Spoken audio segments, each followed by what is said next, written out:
Hello, everybody, and thank you for tuning in to the Liberty Report. With us today is Daniel McAdams, our co-host.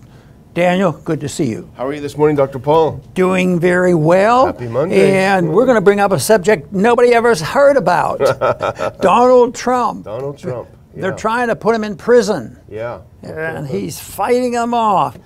And well, one of our favorite attorney, you know, the professors in colleges and all this, we don't think about most of them, but Jonathan, we do. And matter of fact, he was one of our early guests when we were just starting the Liberty Report or the Liberty Luncheons. He came over, but now he's a famous person. I see him on TV. Yeah. But he once again wrote another article, and he's much more active. He was.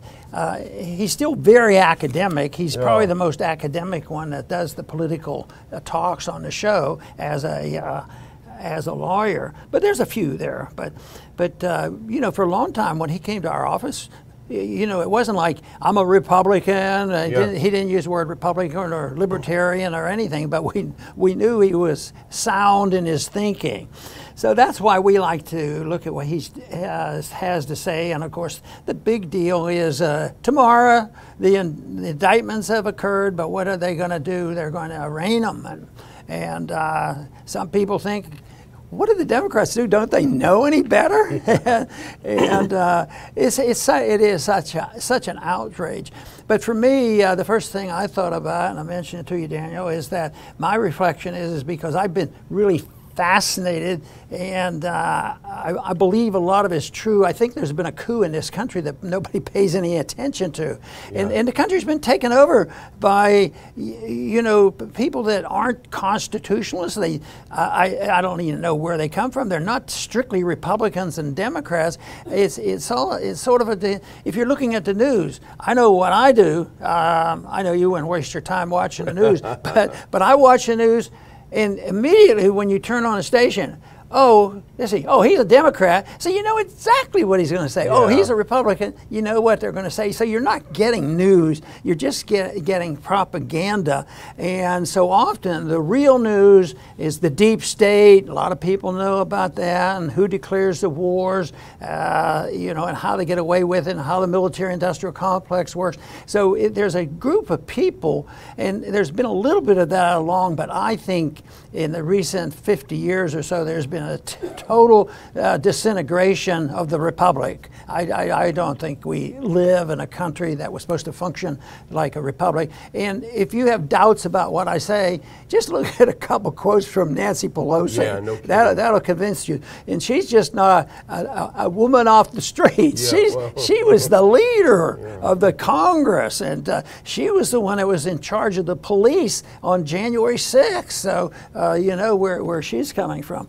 But anyway, tomorrow is a big day, and most people know that the prosecutor, the local judge from Manhattan has taken a misdemeanor and turned it into law. And the controversy there, everybody's turned it down. They think, and even the Democrats think, hey, this might backfire on us. But it's interesting. But nobody knows what's going to happen tomorrow either. You know, and Jonathan mentions in this thing, he said, just because you take something and multiply it by 34 doesn't make it stronger. So I'm sure you took a look at this. Yeah, it's fascinating, you know, and I'll just going to break some news. A little birdie flew over from your house to my house and said you're actually working on a little mini book about the coup in America. So I'm sure our fans are looking forward to that coming out in a while. No pressure. But it's fascinating, you know, and Turley's a great guy. But the thing about Turley that makes him so credible, and we've said it so many times, he's no fan of Trump. And like us, he's been very critical. I mean, we're critical of many things that Trump did when he was president. He made some incredibly boneheaded decisions and hired some really ridiculous people. Nevertheless, as someone who is not a huge fan of Trump, he's able to talk about this prosecution, I think, in a more objective way.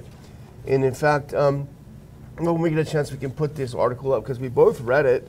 And we were both, you know, taken in by Jonathan Turley's arguments. He calls it very simple: the Trump indictment, making history in the worst possible way. And this is the DA is Bragg, and apparently his assistant is the one who's really driving this. But put this next one up, because here's a clip from it, which is interesting, and I think he makes a good point here. It is still hard to believe that Bragg would primarily proceed on such a basis. There have been no other crimes discussed over months, but we will have to wait to read the indictments. We do know is a checkered history leading to this moment.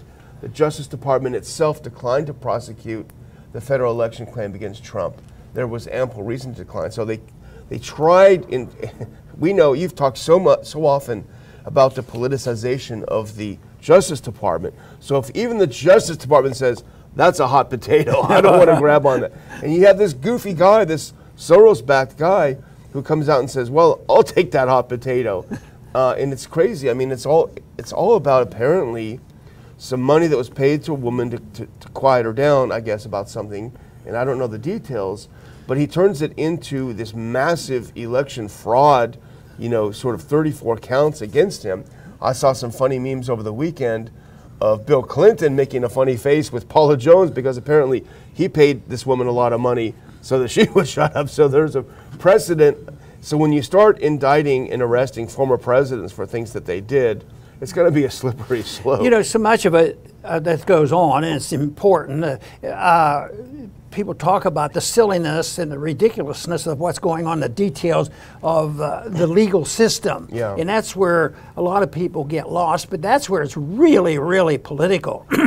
I'm much more comfortable talking about a bigger picture on why are we even here? Well, they said that Trump wanted to pay off his mistress or whatever, and to keep her quiet.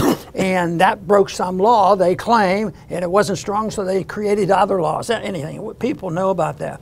But the thing that this made me think about in the bigger picture comes from having read a little bit about by Lysander Spooner. Oh yeah. Yeah, because Lysander Spooner, his big argument overall, even though he had many, because I think he's probably one of the most concise and intellectual libertarian there was. Yeah. And he says. Nobody but a fool or an imposter pretends that he, as an individual, has a right to punish other men for their vices. That was his big issue. Vices are not crimes. So when you look at it, what they're trying to do is take Trump's vices, which he probably had a few, and automatically turn them into crimes, and even the crimes that they start with weren't bad enough, so they build up the crime rather than saying, well, maybe we shouldn't even be dealing with this. But Lysander Spooner is very emphatic that vices shouldn't be crimes, and I may be, after I go a little bit further, I may have another quote from him because it's so precise and so appropriate on how we go from what government should be doing, and it obviously follows the principle you can do what you want as long as you don't hurt people, no aggression, and that's not complex. Yeah. And we don't even know that anything went on. We don't know the details, and we frankly don't want to know, as you point out, the details. But we do know is that this leads us further down the road. Now, you would say a coup, and I think you're absolutely right.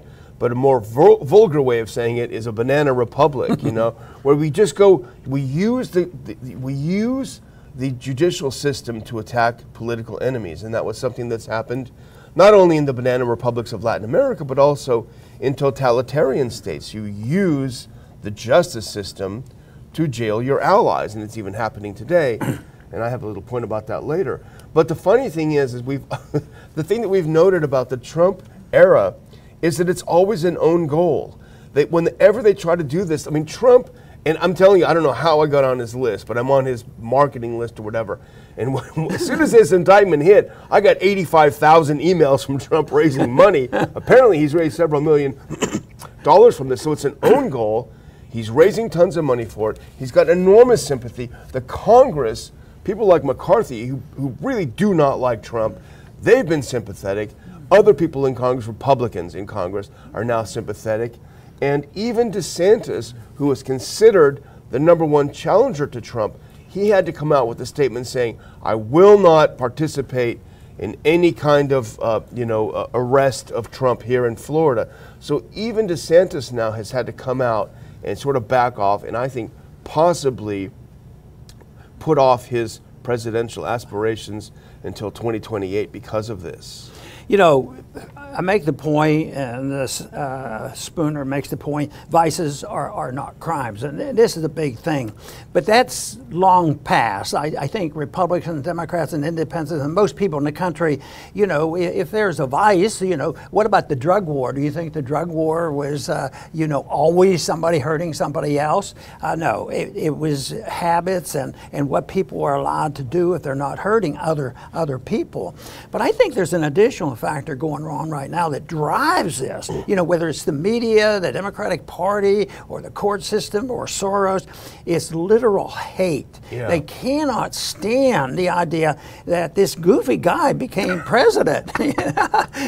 He's president, yeah. And he keeps blurting out, you know, truth now and then. You know, he throws it right out there. And I did have one conversation with the president. It wasn't a secret conversation, but I says, I think your success has been your willingness to attack political correctness. Yeah, you know, absolutely. People kept fed up with, but in some places you still can't attack political correctness. But I think it's that factor of hate that drives them. That's where they get their motivation. Yeah. Well, what did he say when you said that? Did he agree with you, or when you asked him about political correctness? No, he just listened. Well, I predict, and I'm not a clairvoyant by any stretch of the imagination. I really honestly think that the Democrats are going to start running away from this, because I think they're going to realize they're going to have this Bragg guy go into the bus, because it really is a bridge too far. You know, what makes your point is how many Republicans who hated Trump and voted to impeach him, and now all of a sudden, well, maybe, I don't think there's anybody in the Congress that is saying, yeah, go ahead. This is over the top. Yeah. But you know, that still doesn't guarantee. There might be something in here that they can all agree on. Well, this looks like he cheated on his taxes. Yeah. Well, that's a victimless crime, isn't it? Yeah, no. Careful. So, I'm gonna take it. Right now, I want to read a little quote from Spooner to sort of describe this, because I think it's so important to understand that none of this is good conversation. It makes no sense at all, let alone arguing the details over something that shouldn't even exist. But he's talking about, of course, whether it's a crime or not. He says, unless this clear distinction between vices and crimes be made and recognized by the laws, there can be no such thing as individual rights, liberty, or property. No such thing as the right of one man to control to control his own person and property. You know, that is it. If these questions are not, this is Spooner, if these questions are not to be left free and open for experiment by all, each person is deprived of the highest of his rights as a human being to visit his right to ascertain for himself what is to him virtue. Yeah. You know, once you start regulating virtue, that's why when you look at the school systems and all that, why that all gets destroyed, because they don't understand this. And what it is to him, vice, if this great right is not to be left free and open to all. And I think if people understand that, all I can say is Lysander Spooner is fun to read. Yeah. And I guess he was in the middle part of the 19th century that he wrote. And I think the Republic was stronger even then, but he was already getting resistance. And you could write sentences that were more complicated than we have today and still be understood. Well, we're going to keep an eye on this, of course, and it's fascinating to watch what's happening, and it's fascinating not because we're necessarily worried that Trump's going to end up in the clink, but because it's funny to see people step on their own feet, and I think that's what's happening. Yeah. But let's move on, because this is something that you noticed on our friends at Zero Hedge, and I think it's really a good time to talk about this. Let's put up that next link. Go back one if you can. There is only one winner in the Ukrainian war, the U.S., And I agree with that to a degree, but I want to have a discussion about it. But it is an interesting article. Well, I thought maybe this will be all good news, but I didn't find it all good news. All the good news would be that United States woke up and said intervention and participating in coups is not a wise thing to do. And I found a number the other day that between 1945 and 1962 or something, there were 81 coups that we participated in. No, we wouldn't do that, would we? So that is a problem. So we're going to be winners. And this article, lists some of the things that they see. And maybe some are true, maybe some aren't. He says, first, we got our way by new sanctions against Russia. That doesn't sound like such a good deal for, oh yeah, it sounds like we won, but we won by doing something I don't like. Blocking the Nord Stream 2 gas pipeline. Well, that's crazy. We blew it up. And that was the answer to the problem. Why shouldn't Russia and Germany be business partners or, buy and sell with each other? But no, we were there interfering. But we had our way. So that's another victory for us. And then another victory for us here is to propose itself to Europe as an alternative gas supplier. That goes along with the pipeline. And that, of course, I guess we've been able to do some of that, but not so smoothly, and that one might not remain a positive because, the world is changing around. Oil is being distributed differently, and the reserve currency is being used differently. So those are the kind of things that they talked about. So it wasn't an automatic real benefit for us. It was a political benefit, or the deep state may have had a benefit, but we don't want to be identified saying, oh, it was good for the deep state, so it was good for America. That's where we'd be going wrong. Yeah. Well, what really struck me about this article is that I think it was in an Italian publication originally, and Zero Hedge picked it up, but I think it really captures the rising level of discontent in Europe over U.S. foreign policy with Russia, over the U.S. dragging Europe into this war with Russia to the detriment not of the United States, at least in the short term, but the detriment of Europe. And we're seeing a lot of things happening. We're seeing, for example, the Austrians said we want no part of any of this. And in fact, Zelensky went to speak at the Austrian parliament in an entire one of the parties, and they stood up and left. The Freedom Party got up and left. So there's discontent there. The Hungarians obviously are not interested in getting involved in this. Even the Germans said no more tanks. We're tanks, but no tanks, right? And then in Finland over the weekend, this insane prime minister, I must be getting old because she looks like a teenager to me. She was out partying and she had a little scandal. Well, guess what? She lost the election. She was super gung-ho about going to war with Russia. And the people of Finland said, take a hike, she's out. So I think what this article captures is the rising level of discontent and anger with the U.S. over the predicament that Europe is now in because of following like a lapdog on the neocon foreign policies of Blinken and Biden and Victoria Nuland and all these people. See, they're dealing with things, and there are differences, and it should be debated. But basically the way I see it, and you probably do too, is that this intervention, it's going to be argued forever because it doesn't work, and that's the big thing. They're trying to micromanage something that if we had the right foreign policy, it's sort of like if we had the right monetary policy, we wouldn't hang on pins and needles until the Federal Reserve Board chairman makes an announcement coming out of a meeting where he can change the financial markets to the tune of trillions of dollars in no time flat, or create trillions of dollars when they need it. So they're micromanaging a policy which totally rejects the whole principle of solving these problems by non-intervention. And that's so much different, and that is let people make the decisions, and countries can act more logical, just like Spooner suggested individuals react more equal. So if a country's doing something that we don't like, we don't put sanctions on them, but if they haven't been killing us and fighting and cause a war or something, but just to go in there and a victory because we were able to put on more sanctions on Russia, it's crazy. And so intervention, whether it's domestic intervention or whether it's foreign policy intervention, it's anti-liberty, and it's going to cause problems. It's going to cause problems. And you and Chris did a blockbuster show on Friday about de-dollarization, and I'm sure you noticed. I mean, we see things about France and China and Saudi Arabia doing deals in yuan. Right. I mean, the dollar's gone,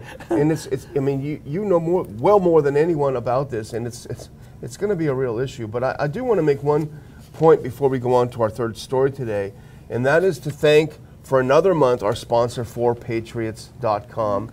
And this month they wanted us to talk about something that is near and dear to our hearts in Texas, which is generators. And I'm talking solar power generators. And the good folks at 4patriots.com sent over a couple of statistics that are fascinating, which is that our energy grid is extremely vulnerable. There was an attack on a North Carolina power station that put them out of power. They're talking about 9 key substations in the U.S. If they're attacked or go down, power could be knocked out from coast to coast for up to 18 months. And I know we've had a couple of bad hurricanes, and we lost power for a few weeks, and that is a nightmare. But the great folks at 4patriots.com have something that will get you through this, which is a solar power generator. Your fridge, your microwave, your CPAP, your medical devices, your phones. Imagine having all of that still accessible to you without having to pour gasoline in this generator over and over again. So go to the folks at 4patriots.com, look at their generators, give it a look, be ready across America, whether you're in Tornado Alley, you know, those poor people over the weekend, or whether you're in Hurricane, or wherever you are, you're going to need to have this 4patriots.com 10% discount with Ron if you type it in, and of course free shipping on all orders over $97. And thanks to them for being with us for another month. So let's go into our third story now, and this is also a very important story. Let's get this queued up. This is about nuclear weapons that the Russians have now announced. Let's go ahead to the next one, actually. No, go ahead one more, please. Russia to put nukes near Belarus's western border, envoy says. Now, this came out over the weekend. It made a big stir. They said we're going to put some tactical nukes in Belarus. Now, the Belarusians will not have operational control over them, but nevertheless, geographically, they'll be located. This is a big issue. It's a much bigger issue for Russia than probably any country in the world, because if you look at the history of what Europeans and NATO forces and others have done, once they get near the Russian border, sometimes they breach those borders, and that's one of the things that drives, the support to a person like Putin. Is he says we're not going to let them do it to us again, come in into our country. But so the Russian history, even after the so-called Cold War ended and things were supposed to be lightened up, before you knew it, NATO expanded their pressure.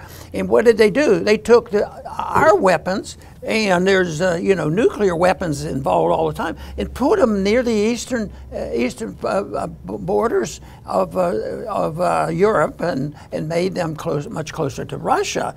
And but it's always this border thing. So when the Russians or the Soviets were doing this, they were spreading their wings. Of course, we did too. Yeah. So they put we had them all over Europe.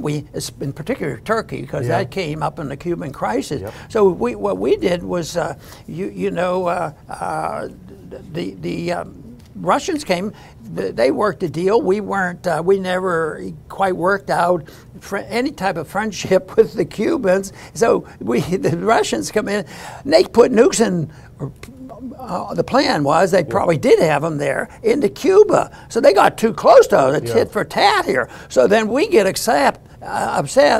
But maybe there's still some hawks that are disappointed that JFK decided this is enough. Let's have a deal. And he says, look, we don't need nukes in Turkey. Yeah. Why don't we take the nukes out of Turkey and you take them out of Cuba? it made sense to me. So it's this whole thing. So it is a big issue, but this one is interesting because it's Russia. Their big complaint is the West, and NATO has put the weapons up too close to Russia, but now it's the Russians putting it close to the NATO borders, and it's a little more complex. It's not quite as neat as it was, leading up to World War II. Yeah, and you pointing out what happened in '62 reminds us that there were cooler heads back then. Hey, do we really want to do this? No, we don't. Where are they now? But in a way, this is a tempest in the teapot because we already have nuclear weapons in Romania and Poland. The Russians already have nuclear weapons in Kaliningrad. But it's a way of showing. But what the whole thing was about is this was a Russian response to the announcement by the UK government that they're going to supply uranium-tipped munitions to Ukraine. And the Russians are very much against it, and they said, we don't want this uranium poisoning our soils and our people. We saw what happened in Serbia. We saw what happened in Iraq, and we don't want to deal with that again. And they said, we don't care. And so they said, okay, we're going to put some nukes in Belarus. So what it demonstrates is that Russia has kind of a dominance on escalation. They have an escalatory dominance. If you do this, well, we're going to do this. We're going to keep going. And this is a contrast to every other foreign policy situation we've had, certainly in the 21st century, where we can escalate at will. We don't have to respond. And this is the first time that the Russians say, okay, we're going to match tit for tat. And that's a dangerous thing because we have no reverse gear with the neocons in Washington. The problem is that all countries basically, I think, have a group that are more hawkish, and always a country tends to say, enough is enough, let's have some peace once in a while. Yeah. So, but the leaders hear more, and there's so much in this country, our country, it's the political power of the military-industrial complex, plus others. But then there are just some plain old hawks that are combining Republicans with now some of the defection from the progressives, and they're getting together and saying, oh, we have to stand up to these people and block them. So this is but they have to appear to their radicals that they're doing something, even though they, don't believe and isn't necessary. And the problem that we've pointed out so often is sometimes accidents happen. Yeah. All that stuff they were doing in Ukraine. I'm really pretty amazed that that we, the United States, would go in there and bomb that pipeline. Yeah. I mean, that's pretty vicious. And well, the CIA says we didn't do it. So. that wasn't an accident. Yeah. No, matter of fact, the people who claimed it was just a couple people in a canoe. we dropped some things off there and we blew it up. Oops. So, well, I'm going to close with a couple of things, and the first one is a bit of humor, and Dr. Paul, I know this is a bit vulgar humor, but I hope you'll indulge me on this because I found it funny. If we can put the next one on. This is from Zero Heads today, and it just struck me as funny. Elon Musk, who's becoming more popular with me at least, Elon Musk kills the New York Times gold verified check mark. He says the paper's Twitter feed is unreadable, the equivalent of diarrhea. It's hard to disagree with that. But after a little bit more seriously, if you can put the next one on, and this is a big thank you. Dr. Paul, after you and Chris knocked it out of the park on Friday, what happened? We hit 300,000 subscribers to our Rumble channel. We're getting up in just under a year of working with Rumble exclusively. We're already getting up to where we were at YouTube after 5 or 6 years. And so we thank Rumble, of course, but we thank you because you're subscribing. And if you're not subscribed, please do that. Please like the show. Please share it. Please make comments. Please engage in the chat. We're growing, and it's because of you, and we're really, really deeply grateful that you're with us every day. I've always admitted that I'm no expert when it comes to the internet and these details, and I have experts working with me, and when I have questions, what does this 300,000 mean? Is that pretty good? Daniel says it's pretty good. But I said, well, I like the idea of names and supporters. Can I send them a Christmas card? I says, do we have their addresses and know where to find them? Do we have their email? Oh, no, he says, it's not like that. It's privacy, we believe in privacy. So we don't have them. We we can't do that. But I said, how do we communicate it? Exactly like we've been doing. Have a program and try our best to find the truth of the matter and put it out there. And there's always going to be somebody, if they say, you know, I think they're leveling with us. And that is how to reach them. Not only that, we may well reach the friends that we already have, but we may get new friends. And I think that's what Daniel's talking about. 300,000 means we're getting new friends. And that's why, in spite of those many statements I have to personally make about how bad I think things are, I do come down on the side that there are a lot of friends out there, and there's a lot of people who care about it, and maybe even today a few extra people who maybe never heard of Lysander Spooner might read about it, and it would be fun reading. I want to thank everybody for tuning in today to the Liberty Report. Please come back soon.